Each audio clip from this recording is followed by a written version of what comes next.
바울과 실라가 기도하러 가는 도중에 귀신 들린 한 요정을 만나게 되었습니다. 그 요정은 사람들에게 점을 쳐주었고 그 주인들은 그를 이용해 큰 이익을 얻고 있었습니다. 그런데 이 요정이 바울과 실라를 따라오면서 지극히 높은 하나님의 종이라 그들을 부르면서 구원의 길을 너에게 전하는 자라고 그렇게 소리를 질렀습니다. 그러한 일이 한두 번이 아니었고 여러 날 반복이 됐습니다. 이에 심히 괴로워하던 바울은 돌이켜 결국 그 요정 안에 있는 귀신에게 예수 그리스도의 이름으로 나올 것을 선포하였습니다. 그러자 그 귀신이 즉시 나오는 놀라운 기적과 치유가 나타났습니다. 하지만 문제가 생겼습니다. 귀신 들린 여종이 치는 점괘 덕분에 큰 이익을 보고 있었던 그 주인들이 사람들을 선동하여서 바울과 실라를 고발한 것입니다.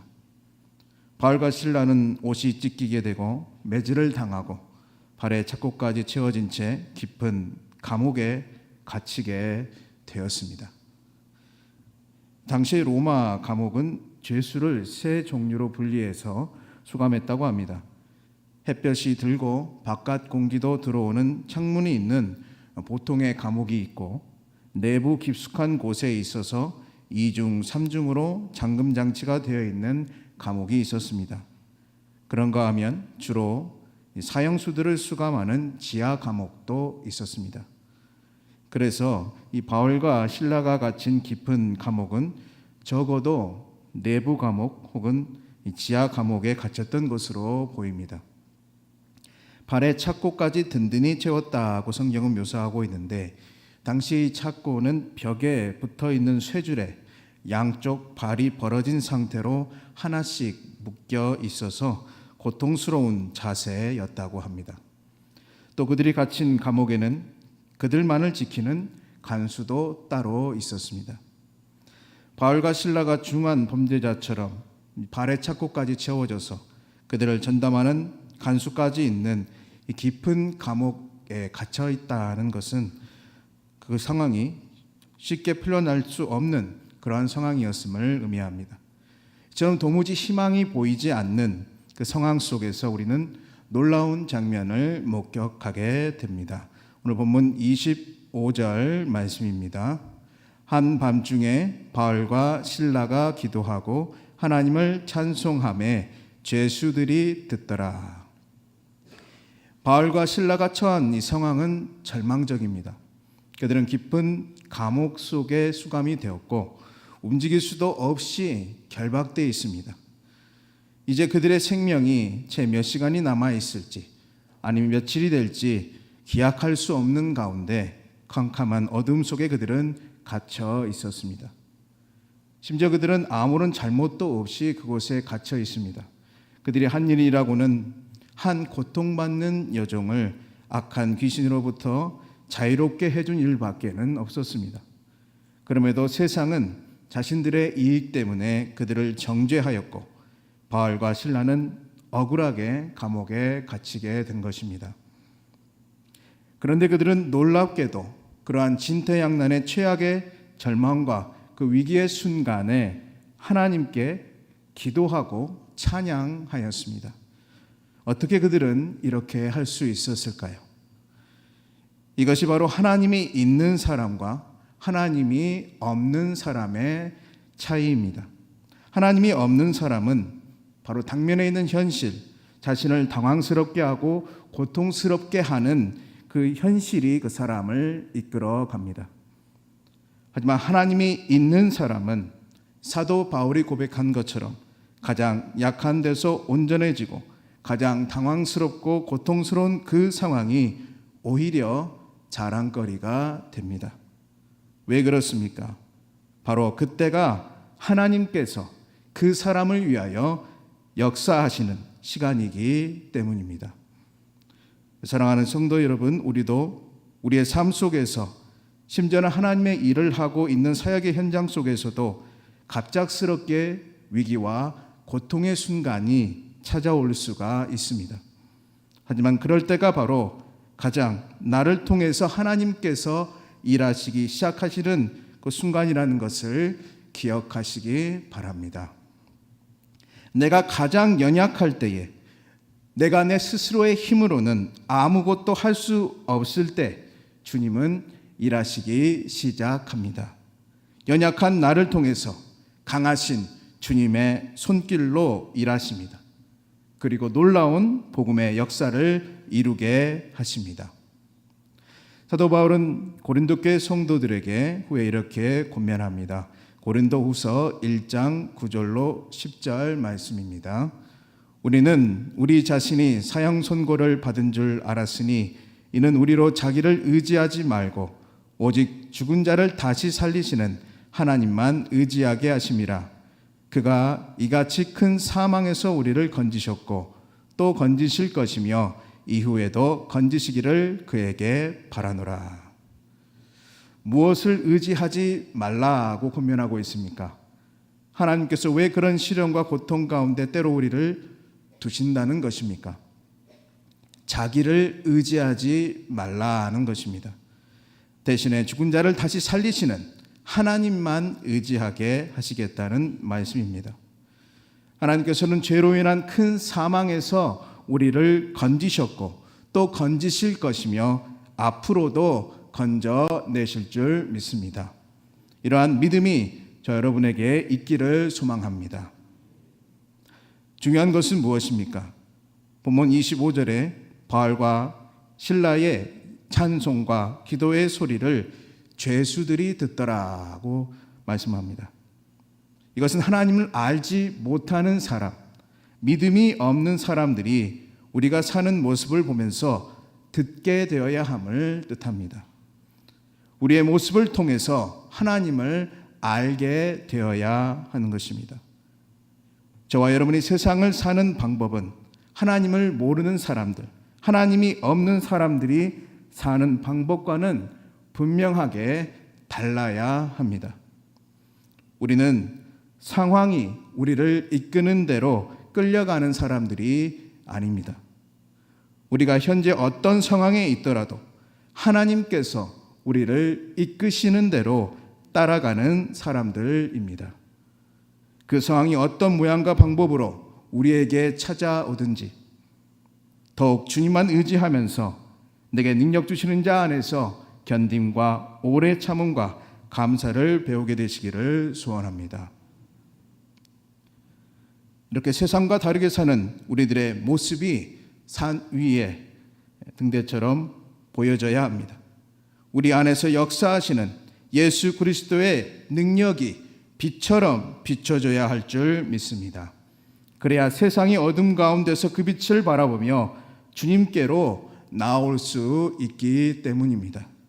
세상이 이해할 수 없는, 세상이 감당하지 못하는 빛으로 살아가는 복된 여러분 모두가 되시기를 축복합니다. 이제 다음으로 우리의 시선을 바울과 실라에서 다른 한 사람에게로 옮겨보고자 합니다. 바로 그들이 갇힌 감옥을 지키고 있던 간수입니다. 그는 하나님이 없는 삶을 살고 있던 사람이었습니다. 그러나 오히려 갇혀있던 바울과 실라에게는 하나님이 있었습니다. 그들은 아직 죄목도 정해지지 않은 채로 억울하게 매를 맞고 잡고까지 채워져서 깊은 감옥에 갇혀 있으면서도 하나님께 기도하고 찬송하였습니다. 하지만 이렇게 하나님이 있는 삶을 사는 이 바울과 실라의 모습은 그때까지 하나님이 없는 삶을 살고 있었던 이 빌립보 감옥의 간수의 눈에는 아마 이상하고 미련하게 보였을 것입니다. 그런데 갑자기 큰 지진이 나서 옥문이 움직이고 옥문들이 다 열리며 모든 죄수들의 매인 것들이 풀어지는 일이 일어났습니다. 바울과 실라의 기도와 찬송 소리를 들으신 하나님께서 일하시기 시작한 것이었습니다. 고린도전서 1장 18절 말씀입니다. 십자가의 도가 멸망하는 자들에게는 미련한 것이요 구원을 받는 우리에게는 하나님의 능력이라. 아멘. 미련하게 보였던 바울과 실라가 가진 십자가의 도였지만 한순간의 이 간수의 삶 속에서 애타게 십자가를 통해 얻는 구원의 길을 묻게 되는 때가 찾아오게 된 것입니다. 본문 26절 말씀 보겠습니다. 이에 갑자기 큰 지진이 나서 옥토가 움직이고 문이 곧 다 열리며 모든 사람의 매인 것이 다 벗어진지라. 여러분, 우리 사람이 가지고 있는 능력은 참 대단합니다. 어렸을 적에 우리가 공상과학이라고 생각했던 것들이 지금은 다 현실화가 되어서 생활 필수품으로 사용하고 있는 것들이 매우 많습니다. 심지어는 순수한 여행을 목적으로 우주를 다녀온 사람들도 있습니다. 한 여행사는 600여 명에 달하는 사람들이 1인당 25만 달러를 내고 우주 여행을 예약하기도 했습니다. 그런데 이처럼 우리가 상상하는 모든 것을 만들어낼 수 있을 것 같은 인간이지만 그러나 도무지 인간이 할 수 없는 것들이 있습니다. 오늘 본문 말씀처럼 하나님께서 창조하시고 섭리하시는 일에 관한 것입니다. 큰 지진이 나거나 화산이 폭발하거나 홍수가 나거나 폭설로 인해 큰 피해가 나거나 이상 고온으로 농작물뿐 아니라 사람까지 죽는 그런 일들이 잦아지고 있습니다. 이처럼 세상을 창조하시고 보존하시고 섭리하시는 하나님의 속한 일은 아무리 과학이 발달하고 인간의 능력이 대단해지더라도 감당할 수 없는 사건들입니다. 오늘 본문에 등장하는 이 빌립보 감옥의 간수에게 생긴 문제는 무엇이었습니까? 본문 27절 말씀입니다. 간수가 자다가 깨어 옥문들이 열린 것을 보고 죄수들이 도망한 줄 생각하고 칼을 빼어 자결하려 하거늘. 천재지변이었든 인재로 인한 사고이든 자기가 지켜야 하는 죄수들이 도망치는 것을 막지 못한 간수는 자기가 져야 하는 직업적인 책임을 피할 수가 없습니다. 당시의 로마법은 죄수를 도망치게 한 간수는 이 도망친 죄수가 받아야 하는 그 형량만큼 대신 벌을 받게 되어 있었습니다. 사도행전 12장에 요한의 형제 야고보를 죽인 헤롯 왕이 이제 베드로까지 해치려 하여 그를 감옥에 가두었을 때 4명씩 4개의 조로 묶인 그 군인들에게 맡겨서 지키도록 하였습니다. 하지만 그날 밤 주의 천사가 베드로를 찾아와서 묶여있던 그 쇠사슬을 풀어주고 바깥으로 나갈 수 있게 해주었습니다. 그 뒤에 어떻게 되었을까요? 다음날 헤롯은 이 베드로를 지키지 못한 군인들을 신문한 뒤에 죽이라고 명령하였습니다. 오늘 본문의 간수가 칼을 빼서 자결을 시도한 것만 보아도 자기가 지키던 바울과 실라가 받게 될 형벌이 어떤 종류였는지를 짐작할 수 있는 장면입니다. 그런데 아무도 없을 것으로 예상한 그 감옥 안에서 큰 소리가 들렸습니다. 28절 말씀입니다. 바울이 크게 소리 질러 이르되 내 몸을 상하지 말라 우리가 다 여기 있노라 하니. 우리는 이 말씀을 단지 글자로서 접하고 있지만 스스로 목숨을 끊는 것 말고는 다른 방법이 없다고 생각하고 자결을 결심한 그 순간에 이 바울의 목소리를 들은 간수의 이 심정은 어떠했을까요? 더 기가 막힌 것은 자기보다 못한 상황에 있었던 이 바울과 실라가 그와 같은 혼란한 상황에서 충분히 도망칠 수 있는 기회가 있었음에도 도망가지 않고 감옥 안에 남아 있었다는 사실입니다. 그리고 그들을 감시하던 자신을 오히려 살려주고 있는 것입니다. 앞서 말씀드린 것처럼 바울과 실라는 감옥 안에 붙잡혀 있으면 결국 사형을 당하게 되거나 또 갇혀 있는 동안은 그와 비슷한 수준의 고통을 받게 되었을 것입니다. 그런 상황에서 도망칠 수 있는 기회가 생겼다는 것은 죄수들에게 있어 축복 같은 상황이었을 것입니다. 하지만 바울과 실라는 그렇게 하지 않았습니다. 얼마든지 도망칠 그 좋은 기회를 사용하지 않고 오히려 자기들을 지키던 간수의 그 목숨을 살려주고 있습니다. 이런 상황 속에서 구원에 관한 질문이 나옵니다. 우리는 성경이 말하고 있는 구원에 대한 이해를 우리가 생각하고 기대하는 쪽으로만 치우쳐서 이해해서는 안 됩니다. 다시 말씀드려서 내가 하나님을 잘 믿으면 무에서 유를 창조하시는 전능하신 하나님께서 내가 당한 이 답답한 현실을 해결해 주신다는 쪽으로만 이해하면 안 됩니다. 지금까지 우리는 예수 믿고 복 받으세요, 또는 예수 잘 믿으면 모든 문제가 해결됩니다 라는 식으로 전도해 왔던 것이 사실입니다. 물론 복음 안에 들어오면 그와 같은 일들도 포함되어 있는 것이 사실입니다. 하지만 바울이 간수에게 주 예수를 믿으라 라고 말한 데는 그것보다 훨씬 깊고도 넓은 의미가 담겨 있습니다. 본문 29절에서 30절 말씀 함께 읽으시겠습니다.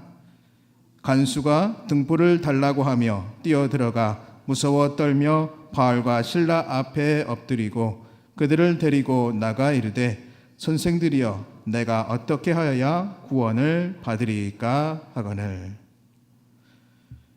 간수가 이 바울과 실라 앞에 엎드려서 내가 어떻게 하여야 구원을 받으리까 라며 묻고 있습니다. 그렇다면 이 간수가 말하는 구원은 어떤 의미였을까요? 아마도 감옥의 문이 열리고 죄수들이 도망가 버렸다고 생각했던 상황에서 자기가 어떻게 해야 그 책임을 면하고 생명을 보존할 수 있을지 그것을 물었을 것입니다.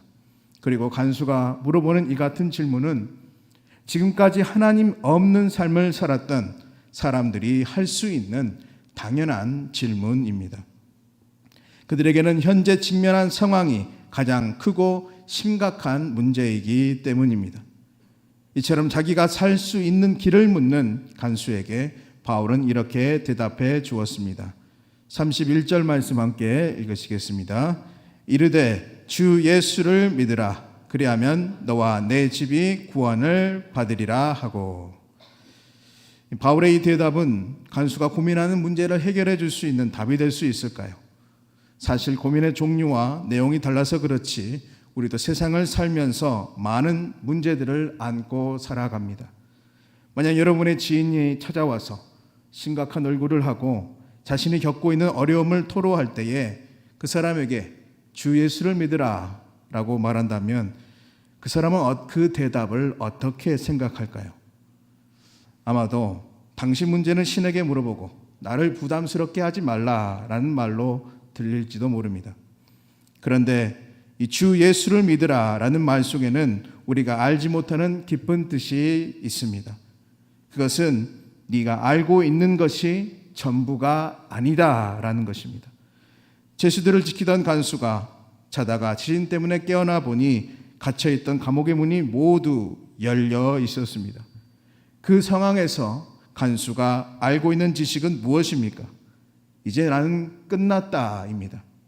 그나마 스스로 목숨을 끊는다면 자기가 지키지 못한 죄수들이 져야 하는 그 책임이 남아있는 자신의 가족들에게까지 전가되지는 않을 것으로 생각한 것입니다. 그런데 바울이 하는 말이 무엇입니까? 그 지진은 누가 나게 하셨나라는 것입니다.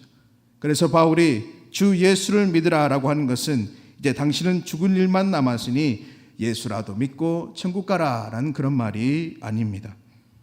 네가 경험하고 있는 그 지식의 범주에서 벗어나서 천지를 지으시고 내 영혼을 구원하려고 일하시는 하나님을 의지하라라는 말씀입니다.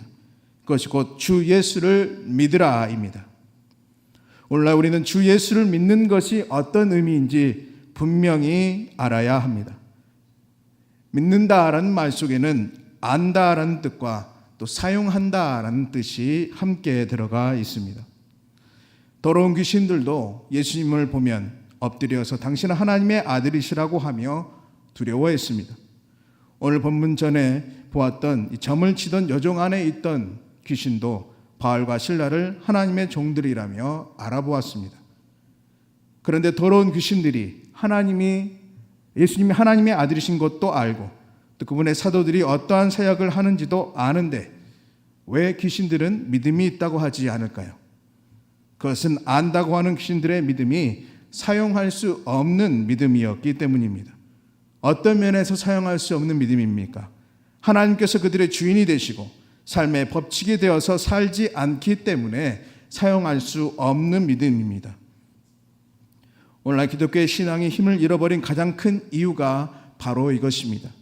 하나님을 단지 내 소원을 들어주시는 분, 또는 내가 세상에서 어떻게 살았든지 죽으면 천국으로 데려가 주시는 분 정도로 이해하기 때문입니다. 그러니 세상에서 사소한 어려움만 당해도 전전긍긍하게 되거나 하나님이 계시면 도대체 왜 나에게 이런 일들이 생기는가 라며 믿음의 길에서 떠나고 마는 것입니다. 하나님께서 살아계시고 우리를 향한 하나님의 뜻과 목표가 있으며 하나님의 선하고 온전하신 뜻이 이루어지기까지 우리를 인도하실 것이라는 믿음이 없는 것입니다. 우리가 가진 믿음의 수준이 그저 귀신들도 믿고 떠는 그 정도의 수준에 머물러 있기 때문입니다. 그렇다면 믿음이 아는 지식에서 머물지 않고 사용할 수 있는 믿음이 되려면 어떻게 해야 할까요? 더러운 귀신 들린 어린 딸 하나를 둔 가난한 여자가 예수님께 나와 딸을 고쳐달라고 부탁했습니다. 예수님께서는 자녀의 떡을 취해서 개들에게 던짐이 마땅하지 아니하니라 라고 하시며 이 여인의 요청을 거절하셨습니다. 그러자 그 여인이 예수님께 이렇게 다시 부탁합니다. 주여, 올소이다마는 개들도 제 주인의 상에서 떨어지는 부스러기를 먹나이다. 이 여인의 말을 들으신 주님은 내 믿음이 크도다, 내 소원대로 되리라 라고 하시며 고쳐주셨습니다. 예수님께서는 여인의 어떤 면을 보시고 내 믿음이 크도다 라고 하셨을까요? 주여, 저는 개가 돼도 좋고 부스러기 미물이 돼도 좋습니다. 하지만 생명은 오직 주님께로만 나오지 다른 데서는 얻을 수 없습니다. 저는 부스러기일지라도 주인의 밥상에서 떨어진 것을 먹겠사오니 제 딸을 그냥 두지 마시고 주인이신 주님께서 고쳐주소서. 여인은 이렇게 말한 것입니다. 오늘날 많은 그리스도인들에게 이러한 믿음이 없습니다. 하나님의 말씀과 뜻, 하나님께서 일하시는 방법에 대한 신뢰와 순종이 없습니다. 대신에 하나님을 위해서 일한다고 말하고 하나님께 영광을 돌리겠다고 하면서 무엇인가를 열심히 합니다. 그러면서 하나님께 무언가 대가를 바라는 것입니다. 내가 이렇게 했으니 이 정도는 해주셔야 한다. 그렇게 기도를 합니다. 하지만 하나님은 그러한 분이 아니십니다. 사랑하는 성도 여러분, 주 예수를 믿으라 라는 말은 이제 나로서는 불가능합니다. 끝입니다. 나는 아무것도 할 수 없으니 하나님께서 하시는 일에 전적으로 순종하겠습니다 라는 뜻입니다. 우리의 믿음이 아는 지식에서 머물지 않고 사용할 수 있는 능력 있는 믿음이 되기 위해서는 나를 온전히 내려놓아야 합니다. 그리고 주님을 신뢰해야 합니다. 그것만이 내 안에서 주님이 일하실 수 있도록 하는 길이 됨을 믿으시기 바랍니다. 구원을 얻을 수 있는 유일한 길은 오직 예수 그리스도 뿐이십니다. 먼저 어떠한 어려운 상황 속에 처한다고 할지라도 주님께 기도하며 주님을 찬양할 수 있는 우리가 될 수 있기를 소망합니다. 세상 사람들에게 하나님이 있는 삶이란 어떤 것인지 밝히 보여줄 수 있는 빛으로 살아가시기를 바랍니다. 또한 어떤 상황에서도 길과 진리와 생명 되신 주 예수를 믿으시기 바랍니다. 내가 가진 지식을 내려놓고 전적으로 하나님만을 믿고 순종하며 신뢰할 때에 우리 앞에 구원의 길이 반드시 열리게 될 줄 믿습니다. 기도하시겠습니다.